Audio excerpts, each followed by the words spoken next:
So did this royal film run away with our hearts? Or have us stranded at a diner in the middle of the desert? Sexy.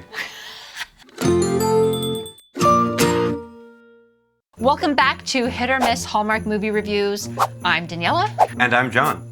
Don't forget to like, share, and subscribe. And click the little bell to receive notifications every time we upload a new video.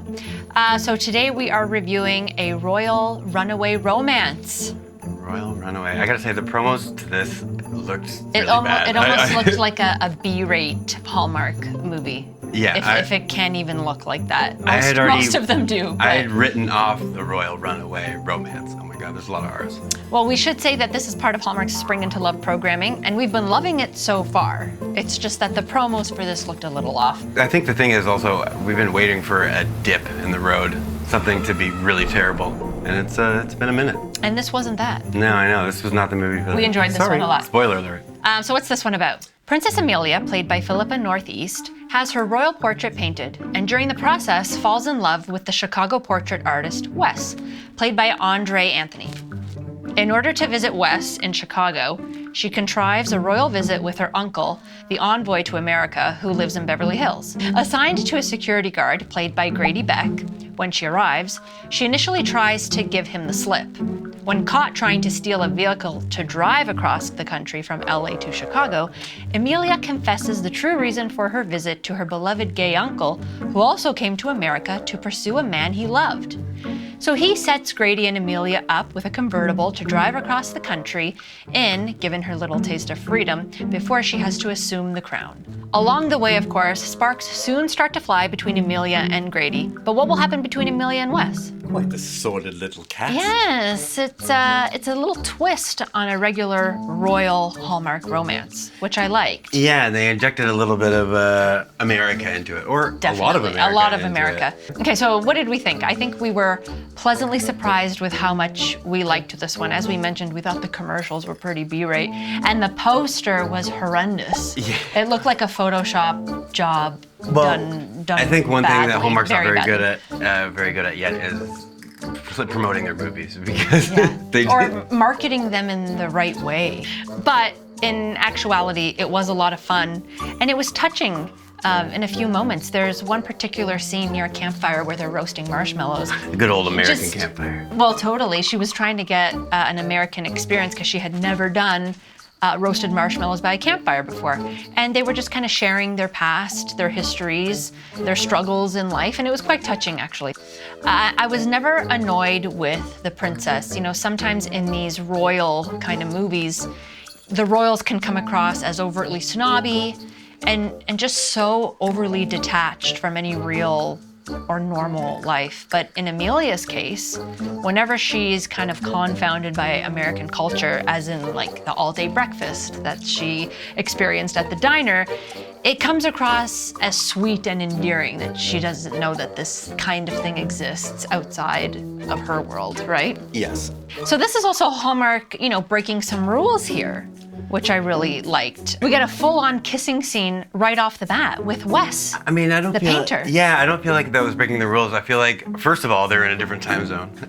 Oh, so it doesn't count? Well, yeah, and then they're kind of painting the veil of the royal side of the family. That was her yearning to go to the States. They didn't really paint the whole thing with her dad until later on, like her recently deceased dad, who had done the same thing. I think they mentioned that he was like hand to the queen or something and didn't really get to do all he wanted to do, but he did get to go and visit all the states. Yes, and he loved America, and he had a great appreciation. Yeah, so for I don't it. think the kiss right off the bat was too shocking. It's kind of. Well, I was kind of taken aback by it, to be honest. I didn't expect it within the first, 10, 15 you really minutes? took on the royal feel. Well, I'm right. And that was an important scene because the fact that she did that establishes her as already this kind of rule breaker. It's like, okay, she's kind of like a rebel. Well, I think they did that here. so they didn't have to like harp on the sad dad story. They just kind of wanted to break her out of, and they didn't even make the royal side of it that strict. Like it wasn't. Like her mother was Nottingham very Palace. traditional and very strict. and, you know, has a certain path laid out for her daughter who's going to be taking the crown very soon. But still, she wasn't portrayed as like an old fogey kind of royal, you know, like she had expectations for her daughter, but realized that she had to let some of those go in order for her daughter to fully experience things and have a full life. Yeah, and that was different too. Yeah, and they also painted this particular royal family as kind of a more progressive one. But I also thought it was funny, not that this is really, you know, breaking some rules for Hallmark, but we also have a scene with Grady in a towel. She bumps into him in the bathroom, and all he's wearing is a towel. That's kind of risque for Hallmark, no? I mean, especially when you're camping together, you're on a road trip. That's something you're expected. The road trip romance is something they're taking more from like a rom-com, and I feel like this felt more like a rom-com, especially scenes like that. Now we were anticipating that scene because they definitely used that in the marketing, in the commercials. They used that scene, so I was kind of waiting for that. But it was fun. Overall, it was just fun and sweet and not overtly cheesy at all. Yeah, not in any bad ways. And I was kind of hoping this one would be bad, even though I tend to. He has a soft spot for royal ones too, right? You like the royal ones. I like when it's like the prince like breaking out of his shell and kind of like marrying the common girl or something, you know. Or going this one was the other way undercover. around, but yeah, exactly. Yeah, this was quite different to that. Yet I liked the twists and turns that this one had, and it was very unexpected in moments, which I liked, and I really appreciated that Hallmark took some risks with that. So let's talk about performances. Sure. So who did it for you? Well, I thought both leads were great. I wasn't a huge fan of Brant Daugherty though to begin with. I mentioned that. I remember seeing him in Mingle All the Way. And I don't know why, but for some reason, he just rubbed me the wrong way. I thought his acting was a bit awkward, but he was totally different here. He was strong and confident, but there was a sweetness and a vulnerability there as well. Yeah, I know that you were more on her side for this, but I think he stood out to me more than anything. She kind of played what I expected from her, and he was able to trudge the boundary of sensitive and kind He did that well. Strong. And so you'd think he would be the standout for me, considering I was going in not liking him.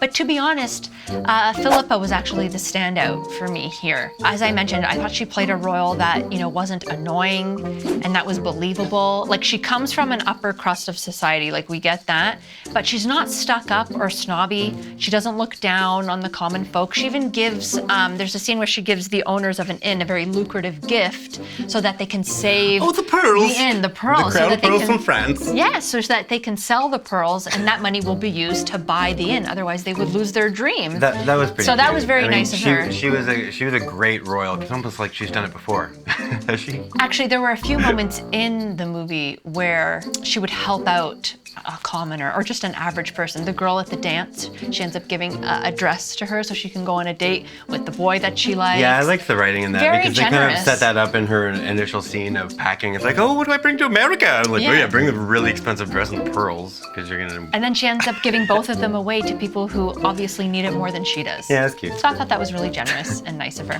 So let's talk about the writer and director. So the writer here is Jack Helgren. So some other notable Hallmark writing credits include Girlfriends of Christmas Past. Oh, that's the only one we have. Way to go, Danielle. Other Hallmark writing credits include Girlfriends of Christmas Past and Dashing in December. The director here is David Weaver. So he directed Butlers in Love. Oh, that's in the same genre. Which is another one of our favorites. He's the royal director. We loved that one, though. That was a popular one. And he also did Christmas Town? That's one of my favorite Christmas movies. I loved that one with CCB, OG. CCB, OG. CCB, OG.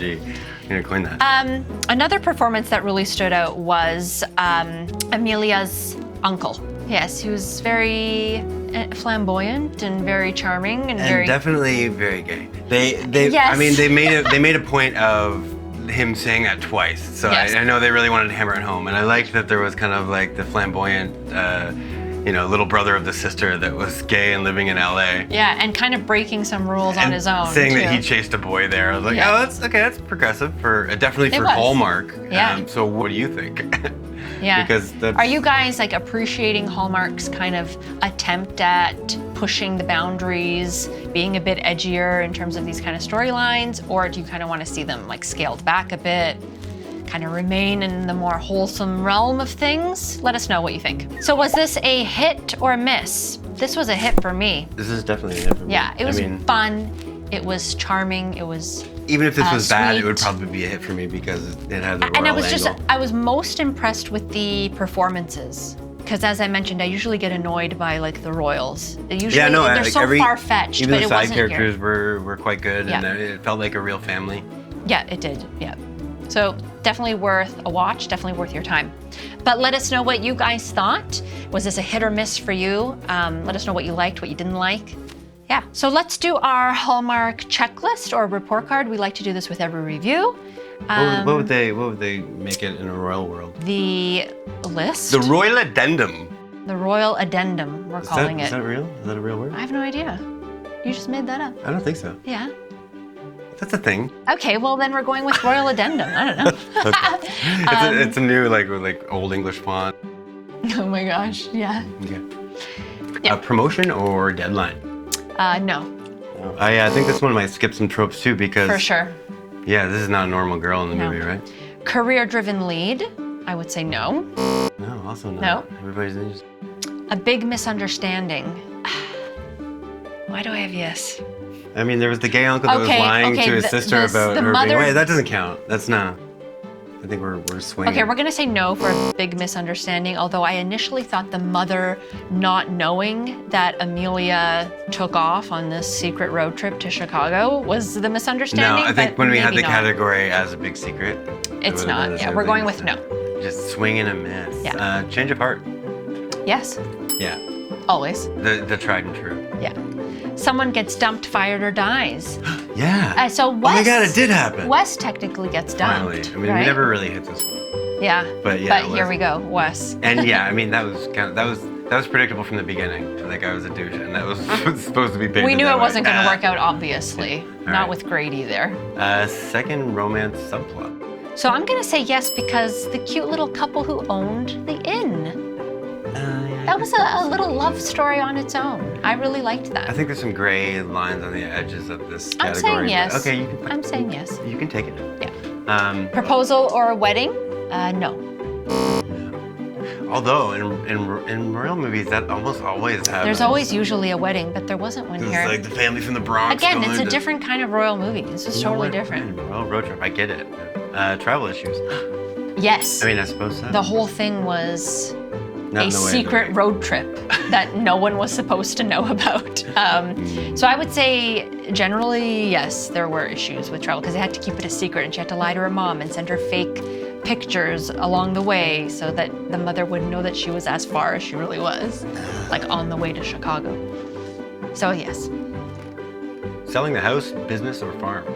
Or palace? Or palace, but no. Big city, small town transition. This was, I mean, there's a lot of transition to different locales here, but it was all pretty big town. Yeah, and that's the other thing. We don't know where the royals came from. It seemed like one of those small countries that.